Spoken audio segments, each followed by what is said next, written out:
ನಮಸ್ಕಾರ, ನೆಕ್ಸ್ಟ್ ನ್ಯೂಸ್ಗೆ ಸ್ವಾಗತ. ನಾನು ಪ್ರೀತಿಕಾ ಬಂಗೇರ. ಕರ್ನಾಟಕ ಸೇರಿದಂತೆ ವಿವಿಧ ರಾಜ್ಯದಲ್ಲಿ ಧಾರಾಕಾರ ಮಳೆ ಮುಂದುವರೆದಿದೆ. ರಾಜ್ಯದಲ್ಲಿ ಮುಂದಿನ 3-4 ದಿನಗಳ ಕಾಲ ಭಾರೀ ಮಳೆಯಾಗಲಿದೆ ಎಂದು ಭಾರತೀಯ ಹವಾಮಾನ ಇಲಾಖೆ ಮುನ್ಸೂಚನೆಯನ್ನ ನೀಡಿದೆ.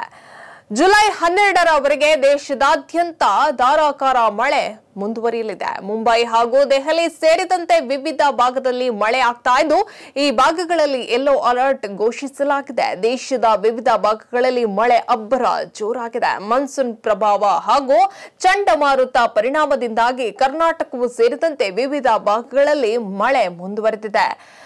ಭಾರತದಾದ್ಯಂತ ಇನ್ನು 5 ದಿನಗಳ ಕಾಲ ಭಾರೀ ಮಳೆಯಾಗುವ ಸಾಧ್ಯತೆ ಇದೆ ಎಂದು ಹೇಳಲಾಗ್ತಾ ಇದೆ. ಮುಂಬೈಯಲ್ಲಿ ಮಾನ್ಸೂನ್ ತೀವ್ರವಾಗಿದ್ದು ಭಾರೀ ಮಳೆಯಾಗ್ತಾ ಇದೆ.